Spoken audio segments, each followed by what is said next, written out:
Dans ce message, nous allons parler de l'onction de guérison.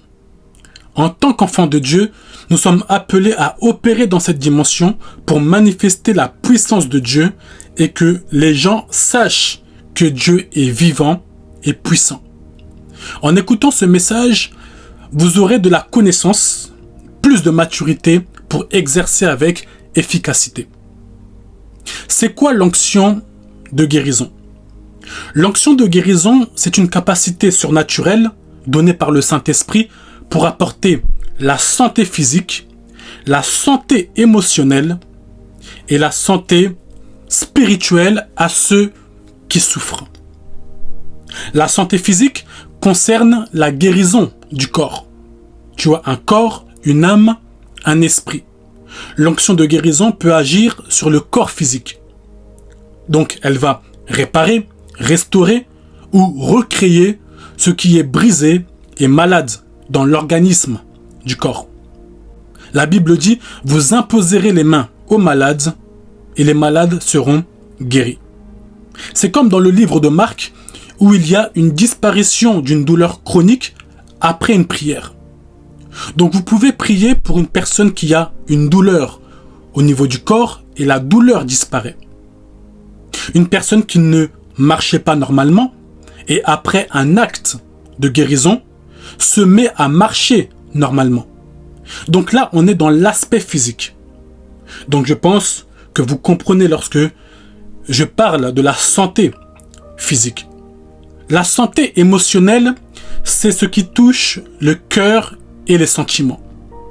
Et lorsque je parle du cœur, je ne parle pas du muscle qui est le cœur, mais je parle de ta santé émotionnelle intérieure. L'onction de guérison dans le domaine de la santé émotionnelle apaise, guérit un cœur brisé, répare les blessures intérieures qui sont dues par exemple à des traumatismes, à des chocs vécus dans le passé, dans l'enfance. Ça peut être un choc émotionnel, un deuil, la perte d'un proche, des rejets ou même des abus. Par exemple, une personne qui vivait dans la peur constamment et qui, après un acte de guérison, retrouve la paix. Quelqu'un qui était amer ou en colère depuis plusieurs années, après un acte de guérison, se libère et pardonne. On peut aussi parler d'une dépression qui disparaît grâce à une restauration intérieure. La santé spirituelle, c'est lorsque Dieu restaure l'âme. Dieu restaure l'âme d'une personne afin qu'elle marche dans la sainteté, dans la foi et dans l'obéissance. Par exemple, quelqu'un qui vivait dans le péché se répand et retrouve la communion avec Dieu. On peut aussi parler d'une libération d'oppression ou d'un lien spirituel. Donc si vous avez une onction de guérison, vous pouvez opérer dans la santé physique, la santé émotionnelle et la santé spirituelle. Donc l'onction de guérison, c'est la puissance divine qui agit à travers une personne pour guérir les malades. Et lorsqu'on dit malade, on parle des malades physiques, des malades émotionnels et des malades spirituels. Retenez bien ce que je dis tout de suite. La guérison ne vient pas de l'homme, mais elle vient de Dieu. Ça ne sert à rien de s'attribuer une guérison, car aucun être humain a la capacité de lui-même à guérir une personne. Les gens font appel à la médecine, d'autres font appel à la puissance du Saint-Esprit et d'autres au mauvais esprit. Mais personne de lui-même peut le faire. Et nous, en tant qu'enfants de Dieu, nous faisons appel à la puissance du Saint-Esprit. Là où je voudrais ouvrir une parenthèse et donner une précision, c'est que l'onction de guérison est différente du don de guérison. Le don de guérison est ponctuel, comme les autres dons spirituels. Ça veut dire que lorsque tu as un don de guérison, tu ne coules pas tout le temps dans la guérison, mais seulement lorsque Dieu veut faire quelque chose à un moment précis. Mais l'onction de guérison qui accompagne quelqu'un, c'est une capacité constante qui repose sur lui, car Dieu l'appelle dans ce travail ou dans ce ministère. Tu peux avoir un don de guérison, mais ce n'est pas ton appel, ce n'est pas ton ministère.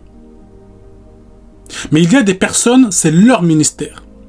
Et l'onction de guérison est constante dans leur vie. Elle n'agit pas comme un don, mais comme une capacité constante. C'est comme un pasteur. Il a une onction pastorale. Il vit comme un pasteur. Il fonctionne comme un pasteur. Il ne le fait pas de manière ponctuelle. Il le fait de manière constante. C'est ça la différence entre un don spirituel et une onction qui accompagne quelqu'un. Quels sont les objectifs de l'onction de guérison? Premièrement, manifester l'amour et la compassion de Dieu. Dieu aime. Voilà pourquoi il agit. Je répète, Dieu aime. Voilà pourquoi il agit. Matthieu chapitre 14, verset 14, il est dit « Il fut ému de compassion pour eux et il guérit leurs malades. » Deuxièmement, pour prouver que Jésus est vivant. Les miracles, les guérisons confirment l'évangile. Je comprends que certains vous êtes sceptiques, méfiants, à cause des abus qui tournent autour des miracles et des guérisons, mais je voudrais vous dire une vérité en toute sincérité. Les miracles et les guérisons sont nécessaires pour confirmer l'existence de Jésus. Je vous conseille seulement de faire attention à vous, de bien discerner les choses, mais ne rejetez pas les miracles et les guérisons de Dieu. Troisièmement, pour libérer les captifs. Certaines maladies ne sont pas forcément naturelles. Elles peuvent être spirituelles. Et si c'est spirituel, il ne faut pas un traitement du médecin, mais il faut une libération. Okay? Voilà pourquoi certains, le médecin vous avait confirmé que vos trompes étaient bouchées, mais après un acte de guérison, vous tombez enceinte. Ce n'était pas un problème naturel, ce n'était pas un problème naturel, mais c'était plutôt un problème spirituel. J'ouvre quand même une parenthèse pour vous dire que tout problème n'est pas aussi spirituel. Il y a des choses qui disparaissent lorsque nous posons des actes naturels.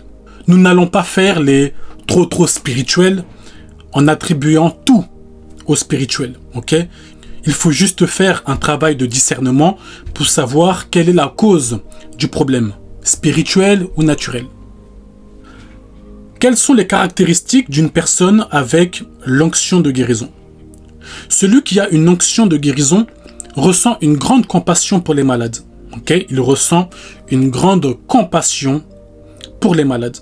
Lorsqu'il voit un malade, son souhait, c'est de lui arracher la souffrance. C'est de lui arracher sa souffrance. C'est de lui retirer sa maladie. D'autres sont même prêts à vouloir échanger avec eux. Tellement ils ont de compassion pour eux. Ils souhaiteraient même échanger avec eux. Pourquoi? Parce qu'ils préfèrent souffrir que de voir les autres souffrir. Celui qui a une onction de guérison, il a une foi ferme dans la capacité de Dieu à guérir. Il peut douter que Dieu le rendra riche. Il peut douter que Dieu le rendra influent. Par contre, il ne doute pas. Et il a une foi ferme que Dieu guérit. Celui qui a une onction de guérison, il a une sensibilité pour discerner quand et comment prier. Je répète, celui qui a une onction de guérison, il a une sensibilité pour discerner quand et comment prier. Ils savent où toucher, quel geste faire, quoi dire pour libérer l'onction sur la personne. Ils ont cette sensibilité-là. Celui qui a une onction de guérison, il a des résultats fréquents en ce qui concerne les guérisons visibles. Il peut vous dire et vous faire une liste des choses qu'il a expérimentées avec Dieu dans le domaine de la guérison. Donc, un signe que je vous donne, faites l'analyse de vos résultats. Et vous allez en déduire des choses. Et pour finir, voici ce qu'il faut éviter. Premièrement, il faut éviter de s'attribuer à soi-même la gloire de Dieu. Deuxièmement, il faut éviter de transformer le ministère de guérison en spectacle. Et troisièmement, il faut aussi éviter de faire de toutes les maladies, de tous les problèmes, un cas spirituel. Toutes les maladies ne sont pas d'origine spirituelle. Souvent, c'est parce que la personne mange très mal ou le fait qu'elle ne fait pas assez de sport. Ok ? Donc, il n'y a pas d'esprit d'obésité à chasser. Ok ? C'est ici que je termine. Il y a encore beaucoup à dire sur le sujet, mais je m'arrête ici. Que Dieu vous bénisse.